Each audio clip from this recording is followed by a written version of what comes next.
펜실베니아주에서 주택 폭발이 발생해 2명이 숨졌습니다. 사설 천연가스와 프로페인 탱크가 폭발과 관련됐을 것으로 추정됐습니다. 소셜미디어에 LA의 한 고등학교를 겨냥한 총기 난사 예고글이 올라와 학생과 학부모들이 큰 혼란을 겪었습니다. 경찰이 해당 학교에 출동했지만 위협적인 증거는 발견되지 않았습니다. 지난해 LA에서 징후범죄가 17% 증가한 것으로 나타났습니다. 20대 한인 남성이 프랑스 파리에서 무차별 폭행을 당해 중상을 입는 사건이 발생했습니다. 미 전역의 고등학교 12학년 학생들의 11% 이상이 마리화나에서 추출된 물질이 들어간 제품을 섭취한 적이 있는 것으로 조사됐습니다. 여러분 안녕하십니까? 3월 12일 첫 소식입니다. 미국에서는 대형 가스 폭발 사고가 빈번하게 발생하고 있습니다. 오늘 펜실베니아주에서도 주택이 한순간에 폭발하면서 집 한 채가 통째로 날아갔고 2명이 숨졌습니다. 주민들은 당시 엄청난 굉음과 함께 검은 연기가 솟구치면서 마을 전체가 흔들렸다고 전했는데요. 경찰은 집안에서 발견된 천연가스와 프로판 탱크가 폭발을 일으킨 걸로 보고 있습니다. 이효정 기자의 보도입니다. 빨간 불꽃과 함께 검은 연기가 하늘로 솟구칩니다. 주택은 순식간에 폭발해버렸고 그 자리에서 흔적도 없이 완전히 사라져버렸습니다. 불길은 여기서 멈추지 않고 잔해와 언덕을 타고 번졌습니다. 오늘 오전 펜실베니아주 크레센트 타운십에서 주택 폭발 사고가 발생했습니다. One home completely leveled by some type of explosion, fire throughout the building, throughout the foundation, and fire along the hillside. 이번 폭발로 2명이 현장에서 숨진 채 발견됐습니다. Unfortunately, we were able to find 2 deceased occupants, 1 adult male and 1 female. All I know is that there was a couple. It was an elderly couple. They're the Millers, and all I know is that there is 2 people confirmed dead, and I don't know if it's the Millers or not. 폭발의 여파는 엄청났습니다. 잔해들은 공중에서 여기저기 흩날렸고 인근 주택의 창문이 산산조각 나는 등 여러 피해가 발생했습니다. 또 폭발 당시 엄청난 굉음과 진동이 발생했는데 그 수준은 강 건너의 마을 주민들까지 느낄 만큼 강했습니다. When I felt the explosion, I was over in Swickley, over on 79 on that exit, and all I could think of is is my dog okay? Absolutely extreme. I know the reports explosion was heard and felt throughout all of Crescent Moon into Robinson across the river. It was a decent sized explosion. 현재 당국은 주택에서 발견된 사설 천연가스와 프로페인 탱크가 폭발과 관련됐을 것으로 추정하고 정확한 사고 원인을 조사 중입니다. 이번 사고는 지난해 인근 마을에서 주택 폭발로 6명이 숨지는 사고가 발생한 지 7개월 만입니다. 지난해 미국에서 보고된 가스 노출 관련 사고 건수는 612건으로 매년 수백 명이 주택 폭발 사고 피해를 입는 것으로 조사됐습니다. MBC 뉴스 이효정입니다.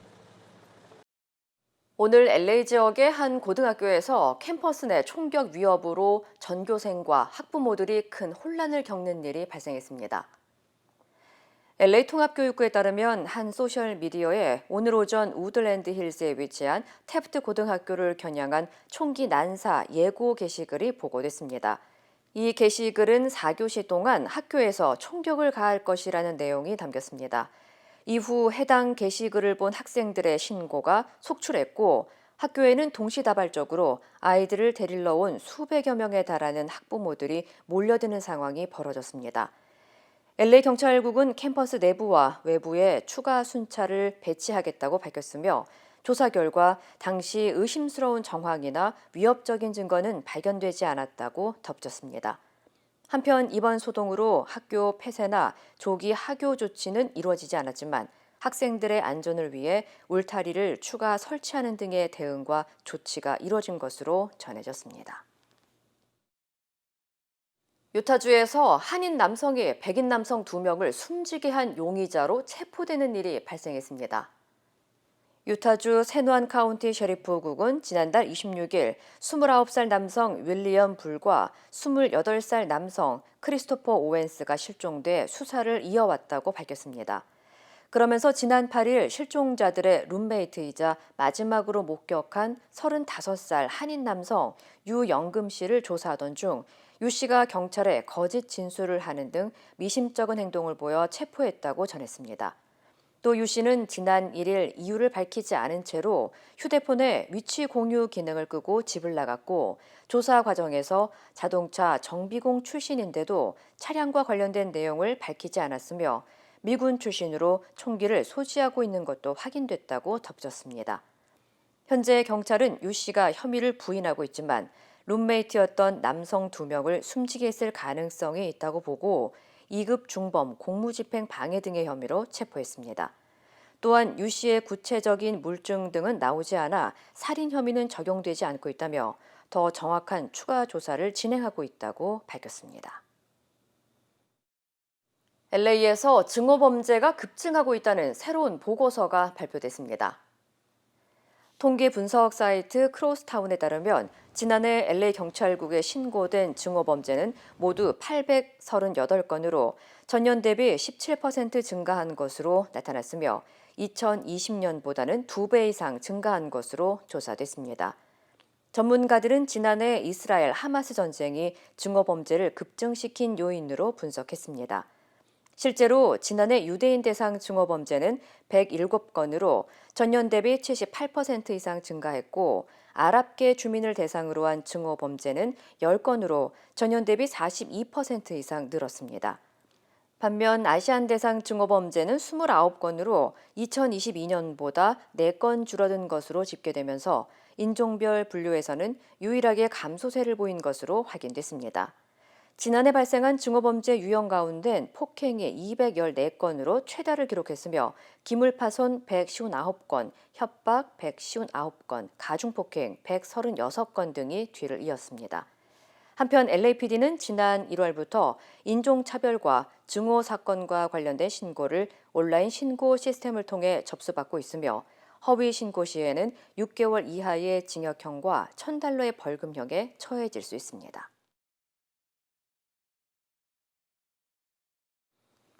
(20대) 한인 남성이 프랑스 파리에서 무차별 폭행을 당해 중태에 빠지는 일이 발생했습니다. 영국에 거주하고 있는 양재택 씨는 미국 애리조나주에서 살고 있는 자신의 조카 저스틴 한 씨가 지난달 23일 휴가차 프랑스 파리를 방문했다 무차별 폭행을 당했다고 밝혔습니다.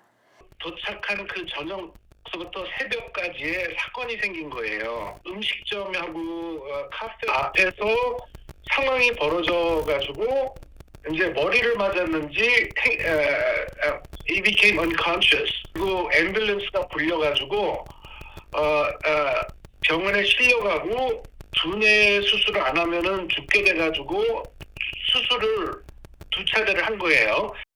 변을 당한 한 씨의 어머니는 워싱턴주 시애틀 인근에 거주 중인 가운데 파리의 미국 대사관으로부터 아들이 폭행당해 의식불명 상태로 중환자실에 있다는 소식을 듣고 충격에 빠졌던 것으로 알려졌습니다. 대사관에서 연락이 왔을 때 혹시 이거 사기 전화 아닌가라고 느낄 정도로 자기 기절하는 줄 알았대요. 어머니로서 가장 쇼크받는 그런 뉴스를 전화로 대사관에서도 받은 거죠. 현재 한 씨는 의식불명에서 깨어났지만 아직 중태로 치료를 받고 있으며 중환자실에서 한 달을 더 지낸 뒤 몇 달간의 재활 치료를 받고 미국으로 이송될 것으로 전해졌습니다. 한 씨의 가족들에 따르면 프랑스 경찰은 한 씨를 폭행한 용의자를 체포했고 프랑스 시민권자로 확인됐지만 아직 범행 동기 등은 확인되지 않은 것으로 나타났습니다. 한편 가족들과 지인들은 일상생활이 무너진 피해자의 안타까운 사연을 전하며 치료 비용을 모금하기 위한 고펀드미 페이지를 개설했습니다. 미국의 고등학생 10명 중 1명 이상이 마리화나에서 추출된 향정신성 물질이 들어간 제품을 사용하고 있는 것으로 드러났습니다. 국립보건원에 따르면 지난해 미 전역의 12학년 학생들 가운데 11.4%가 대마초의 의료 성분인 카나비디올을 가공해 만든 델타-8 물질을 섭취한 적이 있는 것으로 조사됐습니다. 이 물질은 대부분 캔디나 과자, 젤리 같은 상품으로 포장돼 온라인이나 주유소, 편의점에서 구입할 수 있고 제품 판매에 연령 제한이 따로 없어 학생들이 쉽게 접할 수 있는 것으로 알려졌습니다.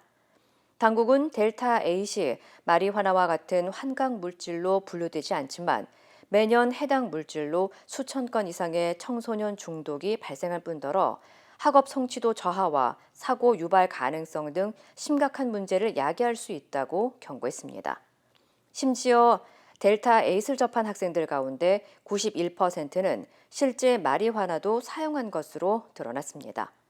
앞서 2021년부터 2022년 사이 독극물센터에 델타 8과 관련된 전화는 82% 급증한 바 있으며 그중 40% 이상이 어린이들에게서 보고된 것으로 알려졌습니다. 한편 당국은 현재 델타 8 제품의 확산을 공중보건 문제로 간주하고 있으며 정확한 규제가 마련돼야 한다고 지적했습니다. 뉴올리언스 경찰국 헤드쿼터가 각종 해충과 설치류로 골머리를 앓으면서 결국 새로운 곳으로 본부를 이전하기로 결정했습니다. 어제 시의회에 참석한 뉴올리언스 경찰국의 앤 커크패트릭 국장은 시의원들에게 기존의 낡고 노후된 경찰본부의 심각성을 제기하며 새로운 곳으로 이전을 위한 지원을 호소했습니다. 커크패트릭 국장은 1968년도에 지어진 경찰국 건물이 엘리베이터가 고장났고 에어컨도 없을 뿐더러 각종 해충과 쥐들이 출몰하고 심지어 경찰관들의 책상 위에 쥐와 바퀴벌레 등의 배설물이 쌓이고 있다고 설명했습니다. 특히 쥐들이 경찰국의 증거 보관실에서 마리화나를 먹으면서 증거를 훼손하는 일도 허다하다고 덧붙였습니다. The rats eating our marijuana, they're all high. We say we value our employees. You can't say that and at the same time allow people to work in conditions that are not acceptable. 또 국장은 낡은 시설과 환경은 경찰관들의 사기를 저하시킬 수 있다고 우려했습니다. 이 같은 문제는 지난 2005년 허리케인 카트리나가 해당 도시를 휩쓸면서 그 여파로 벌레와 설치류 등이 급증한 것으로 추정됐습니다. 한편 당국은 뉴올리언스 경찰국의 새 건물 임대 승인을 결정했으며 경찰국은 포이드라스 스트리트에 위치한 새 건물로 이전할 예정입니다. 미국 프로농구 LA 레이커스 홈 경기장에 세워진 코비 브라이언트 동상의 문구에서 오류가 발견돼 구단이 수정 작업에 착수했습니다. LA 레이커스 구단은 크립토닷컴 아레나 외부에 배치한 브라이언트 동상에 철자 오류가 있다는 것을 확인하고 수정 작업에 돌입한다고 밝혔습니다. 동상 하단 주춧돌에는 브라이언트가 지난 2006년 1월 토론토 랩터스를 상대로 81점을 기록한 경기의 스코어가 새겨져 있는데 상대팀 랩터스의 호세 칼데론의 이름을 호세 칼더슨으로 또 LA 레이커스의 팀 동료 본 웨이퍼의 이름은 봄 웨이퍼로 영문 철자가 틀린 것으로 나타났습니다. 이어 브라이언트의 커리어가 나열된 면에서도 영문 철자 하나가 잘못된 것으로 확인되면서 팬들에게 실망감을 준 것으로 알려졌습니다. That's definitely not good. I mean, that should never be. I mean, they should have overlooked that a few times, not just once or twice, a few times. And to accurately reflect the excellence that Kobe had. Kobe would not want there to be a statue that had misspellings and did not, have the excellence that he had in his life. And so he would want it to be perfect because he strove for excellence. 한편 코비 브라이언트는 20년 동안 LA 레이커스에서 뛰며 NBA 역사상 득점 랭크 4위에 오른 원클럽맨 스타로 지난 2020년 1월 헬리콥터 사고로 둘째 딸 지아나와 함께 숨졌습니다. 미국의 2월 소비자 물가지수 상승률이 또 시장 예상치를 웃돌았습니다. 연준이 금리 인하 시점을 앞당기기는 더 어려워졌다는 분석입니다. 뉴욕에서 임경아 특파원입니다. 미국 노동부는 지난 2월 미국 소비자 물가지수 CPI가 지난해 같은 달보다 3.2% 올랐다고 밝혔습니다. 한 달 전인 1월 상승률 3.1%보다 살짝 오른 수치입니다. 물가 단기 변동 흐름을 반영하는 전월 대비 상승률로 봐도 0.4%로 역시 전달보다 소폭 올랐습니다. 주거비와 휘발유 가격 상승이 전월 대비 상승에 60% 이상을 기여했다고 노동부는 설명했습니다. 변동성이 큰 음식과 에너지를 뺀 근원 CPI 상승률은 지난해보다 3.8% 올라 1월보다는 조금 떨어졌지만 예상치인 3.7%보다는 0.1%포인트 높았습니다. 미국 소비자 물가 상승률은 2022년 6월 9.1%로 고점을 찍은 뒤 점점 떨어지다 지난해 6월 이후 3%대 초중반에서 오르락내리락 하는 중입니다.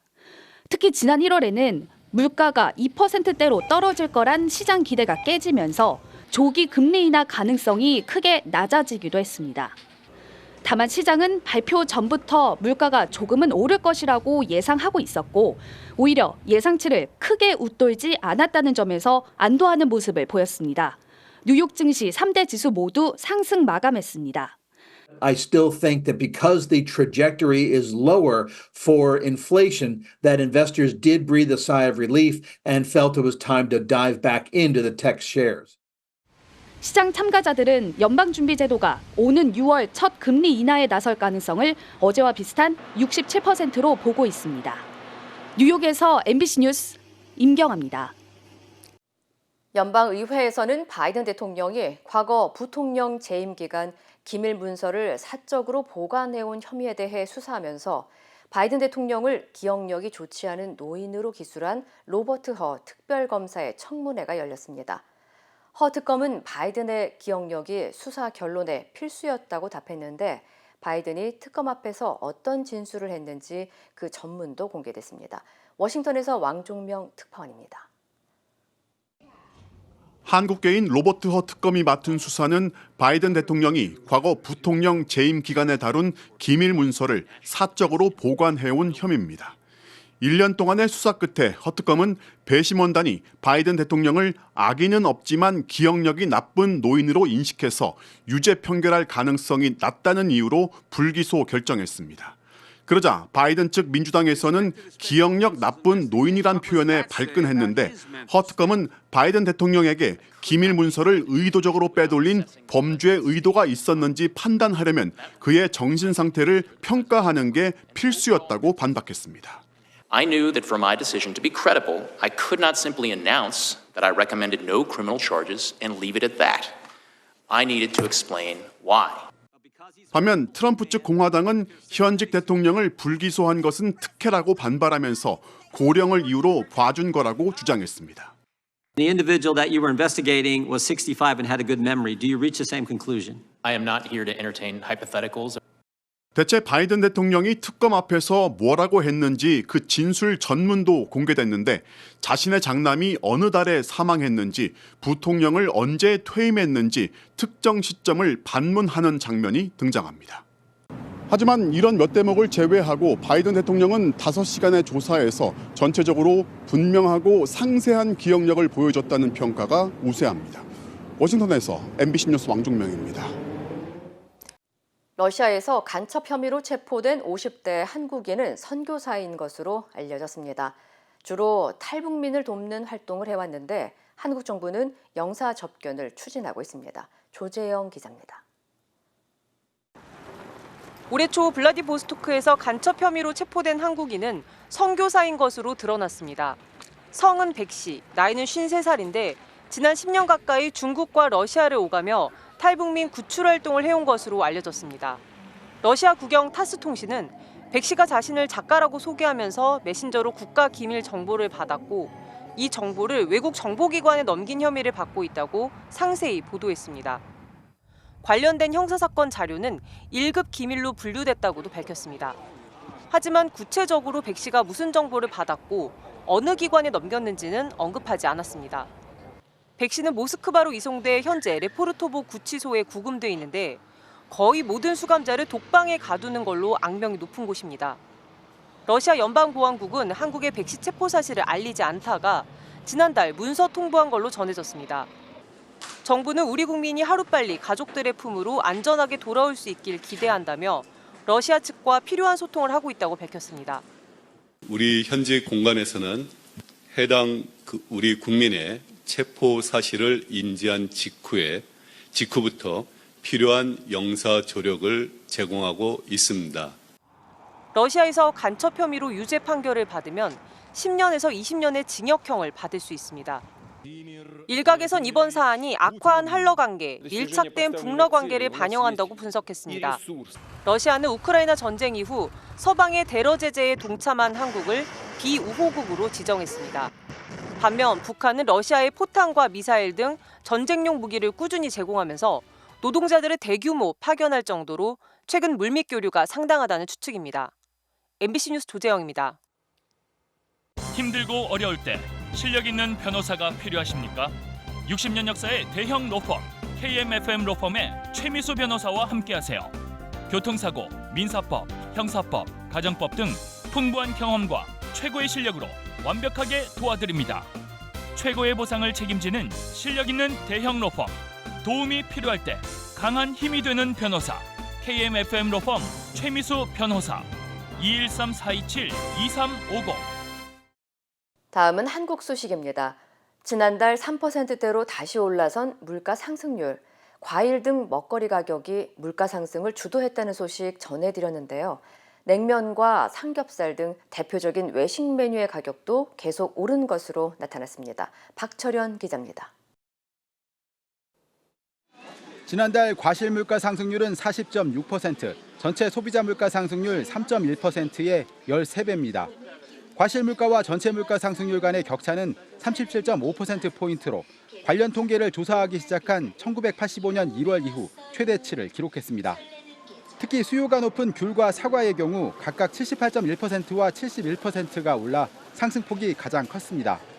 또 복숭아는 63.2%, 감 55.9%, 수박도 51.1%가 올랐습니다. 과일 가격뿐만 아니라 대표적인 외식 메뉴 가격도 상승세를 멈추지 않고 있습니다. 한국소비자원의 가격정보 종합 포털에 따르면 냉면 한 그릇의 평균 가격은 11,385원에서 11,462원으로, 삼겹살은 200g 기준 19,429원에서 19,514원으로 각각 인상됐습니다. 또 비빔밥 한 그릇 가격은 1,654원에서 1,769원이 됐습니다. 이발소 비용은 전달과 동일했지만 목욕비는 석 달 연속 77원이 올랐고, 생필품 가운데는 화장지가 5%, 라면 1.2%, 달걀과 설탕은 각각 0.8%와 0.1% 가격을 올렸습니다. 반면 우유와 밀가루, 식용유는 3% 내외로 가격을 내렸습니다. 앞서 한국소비자단체협의회는 2022년 우크라이나 전쟁 등을 계기로 큰 폭으로 오른 대두유와 소맥 가격이 작년부터 떨어졌다면서 이를 원재료로 하는 밀가루와 식용유 값은 더 내려야 한다고 밝혔습니다. MBC 뉴스 박철현입니다. 한국 지하철 터널 속 미세먼지가 아무런 여과 없이 지상으로 배출되고 있습니다. 뒤늦게 서울교통공사가 환기구에 집진 장치를 설치하고 있지만 전체의 10% 남짓에 불과합니다. 류현준 기자입니다. 초등학교를 따라 이어진 길에 지하철 환기구가 보입니다. 지하 공기를 밖으로 빼내기 위한 것으로 지하철의 허파라는 빛바랜 설명이 붙어 있습니다. 학부모들은 환기구에서 나온 공기가 해롭지는 않을지 걱정입니다. 먼지가 또 입으로 코로 들어가니까 아무래도 그런 게 좀 신경 쓸 때가 한두 가지가 아니었죠. 환기구를 통해 나오는 미세먼지 농도는 얼마나 될까 직접 측정해 봤습니다.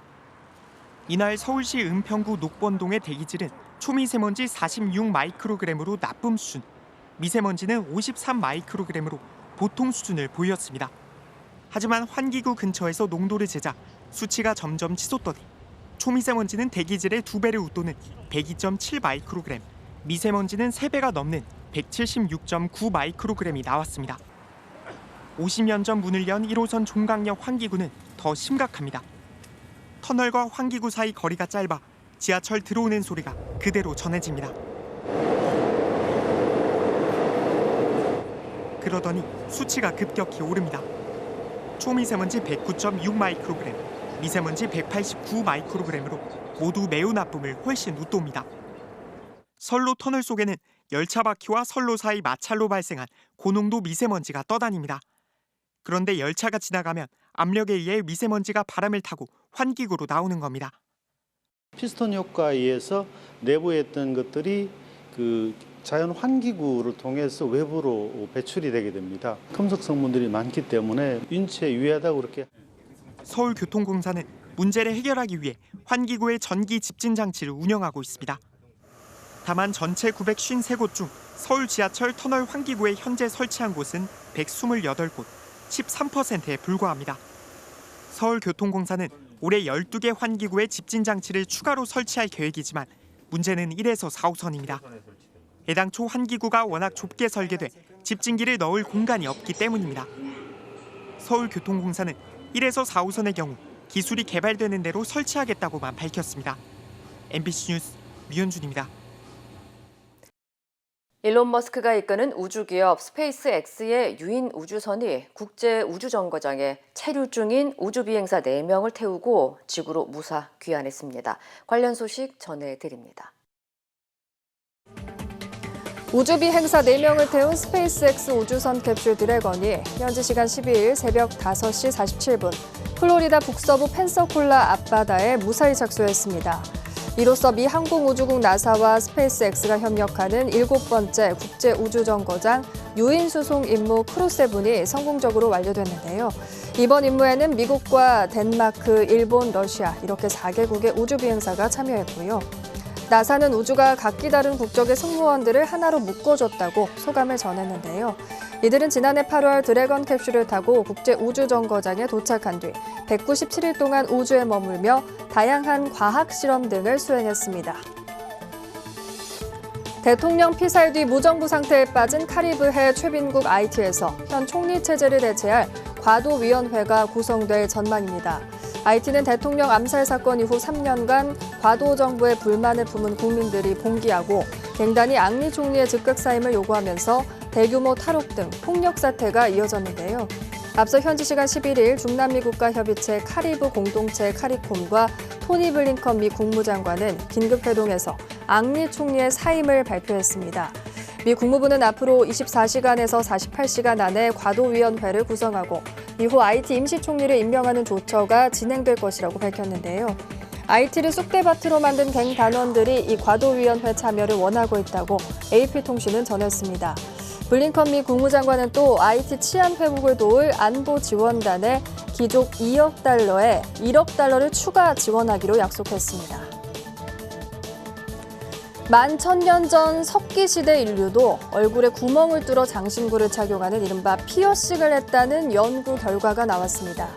튀르키예 앙카라 대학교 연구진은 아나톨리아 지역 유적지에서 발견된 유골의 귀와 입 근처에서 피어싱용 장신구 85점을 발견했는데요. 대부분 석회암, 흑요석 등으로 만들어졌고 모양도 원형과 직사각형으로 다양했습니다. 연구진은 치아 마모 상태로 보아 장신구를 아랫입술에 착용했을 걸로 추정했고요. 일부는 귀 연골에 꽂았던 것으로 봤습니다. 또한 피어싱 장신구가 성인 유해 근처에서만 발견돼 일종의 성년 의례를 거친 자만 착용했을 가능성이 있다고 해석했습니다. 투표용지가 훤히 들여다보이는 이동식 투명 투표함입니다. 자포리자 등 점령지 4곳과 러시아가 합병한 크림반도에서 대선 사전투표를 강행하고 있는데요. 투표용지를 접지 않고 넣도록 하거나 군인을 대동한 러시아 선관위 관계자들이 점령진의 가정을 일일이 방문해 직접 걷어가기도 합니다. 이 투명 투표함은 지난해 9월 치러진 러시아 합병 주민투표 때 등장해 논란이 된 적이 있죠. 이번 선거에는 푸틴 대통령을 비롯한 4명의 후보가 출마했는데 푸틴 대통령에 대항할 마땅한 적수가 없는 데다 사실상 공개 투표라는 지적이 나오고 있습니다. 직원들이 매대를 끌고 오자 손님 수십 명이 순식간에 모여듭니다. 미국 잡화점 트레이더 조에서 만들어 파는 1000가방을 사기 위해서인데요. 이 평범한 쇼핑백이 현지에서 불티나게 팔리면서 일부 매장에선 1인당 구매 가능 개수를 제한할 정도입니다. 그러다 보니 우리 돈 4,000원쯤 하는 이 쇼핑백은 온라인 경매 사이트에서 499달러, 약 64만 원까지 가격이 치솟았습니다. 미국 일간 워싱턴 포스트는 이 쇼핑백이 한정판으로 희소성이 있고 테두리 색이 빨강, 파랑 등 4가지 종류로 소박하지만 수집욕을 자극한다고 분석했고요. 고가 사치품으로 자신의 구매 능력을 보여주는 행위에 반대로 실용적인 제품에 지위를 부여하는 문화적 규범 뒤집기에서 오는 짜릿함도 있다고 설명했습니다. 투명한 통 안에 바이올린이 들어가 있습니다. 19세기 최고의 바이올리니스트로 꼽히는 니콜로 파가니니의 바이올린이 프랑스에 있는 한 방사선 연구소에서 건강검진을 받았는데요. 파가니니가 사용한 280년 된 바이올린 1칸노 내의 보존 상태를 확인하기 위해서인데요. 미세 단층 촬영 기술을 이용해 바이올린 내부의 접착면이나 못과 같이 눈으로 보기 어려운 부분의 정보를 파악할 수 있다고 합니다. 바이올린의 최종 검진 보고서는 세부 분석 작업을 거쳐 발표할 예정인데요. 제노바에서 2년마다 열리는 국제 바이올린 콩쿠르 우승자에게 이 바이올린을 연주할 특권을 준다고 합니다. 이 시각 세계였습니다. 인터넷과 SNS에서 화제가 된 소식들 알아보는 투데이 와글와글입니다. 우리나라에 사는 한 독일인이 독일에서 동해를 한국해로 표기한 고지도를 발견했다고 밝혀 화제가 되고 있습니다. 지난 2000년부터 한국에 살고 있는 독일 출신 유디트 크빈테른 씨가 지난 9일 SNS에 올린 지도입니다. 한반도 오른쪽에 있는 동해가 시 오브 코리아, 한국해라고 적혀 있는 게 보이죠. 이 지도를 공개한 유디트 씨는 우연히 독일의 한 도자기 박물관에 갔다가 동해가 한국해로 표기된 아주 오래된 지도를 발견했다는데요. 나도 많이 놀랐다. 한국 입장에서 매우 중요한 지도인 것 같다며 영상을 올렸습니다. 유디트 씨는 이 지도에서 한반도의 모습이 실제와는 좀 다르게 그려져 있다면서 1744년이나 1747년쯤 영국에서 만든 것 같다고 설명했습니다. 영상을 본 누리꾼들은 정말 귀중한 사료를 찾아주셔서 한국인으로서 너무 감사드린다며 고마움을 전했습니다. 동해가 한국해로 표기한 세계지도 이번에 처음 발견된 건 아닌데요. 1760년 영국 런던에서 발간된 세계 지명사전에 실린 세계지도에도 동해가 한국해로 적혀 있었습니다. 감사합니다. 힘내세요. 겉면에 응원 메시지가 적힌 상자 하나. 지난 10일 한 여성이 강원 원주 소방서를 찾아와 현금이 담긴 상자를 두고 사라졌는데요. 상자엔 풀빵을 팔아 번 돈 399만 100원과 함께 이 나라를 지키는 당신들을 기억합니다. 미안하고 또 감사합니다라고 적힌 응원의 쪽지가 들어있었습니다. 풀빵 노점을 운영하는 것으로 알려진 이 익명의 기부자는 지난 2015년부터 10년째 소방서에 기부금을 전달하고 있고요. 지금까지 기부한 돈만 3,200여만 원에 달한다는데요. 원주 소방서는 자신의 정체를 밝히지 말아달라고 한 이 기부자를 풀빵 천사로 부른다고 합니다. 누리꾼들은 세상에 이런 천사분들이 참 많다. 나 자신이 부끄러워진다. 마음이 따뜻해진다는 반응을 보였습니다. 지난 11일 영화인들의 축제 아카데미 시상식이 열렸는데요. 영화에서 멋진 연기를 펼친 이 경공 배우도 시상식에 참석해 뜨거운 관심을 받았습니다. 의젓하게 관객석에 앉아 똘망똘망한 눈빛으로 무대를 응시하는 경공. 동료 배우가 수상하자 두 발로 손뼉을 치며 축하를 전합니다. 보타일까지 하고 시상식을 빛낸 이 개는 올해 아카데미에서 각본상을 수상한 프랑스 영화 추락의 해부에 출연한 메시입니다. 실제로는 의자 쪽에 있던 스태프가 모형 발을 들고 대신 박수를 쳐준 것이라고 하지만 메시가 손뼉을 치는 모습이 생중계되면서 큰 인기를 끌었습니다. 메시는 극 중에서 시각장애를 지닌 등장인물의 안내견 역할을 맡아 연기를 펼쳤는데요. 지난해 칸 영화제에선 가장 뛰어난 연기를 선보인 개에게 주는 탐 도그상까지 받았습니다. 한 여성 아나운서가 차분하게 뉴스를 진행합니다. 평범해 보이지만 사실 진짜 사람이 아니고요. 제주특별자치도가 채용한 인공지능 AI 아나운서입니다. 이름은 제주뉴스 AI, 알파벳의 앞글자를 딴 제이나로 제주도의 정책을 알리는 뉴스를 진행하는데요. 학습 능력은 없지만 정해진 문구를 정확히 읽는다고 합니다. 월급은 약 60만 원으로 AI 서비스 업체의 사용료로 지급되는데요. 제주도 측이 비용 절감 차원에서 도입한 것으로 알려졌습니다. 누리꾼들은 신기하다면서도 AI가 점점 사람 일자리까지 빼앗고 있다. 인간이 불필요한 시대가 되어가는 것 같아 무섭다는 의견을 내놨습니다. 투데이 와글와글이었습니다.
이상으로 3월 12일 화요일 뉴스를 마칩니다. 시청해주신 여러분 고맙습니다.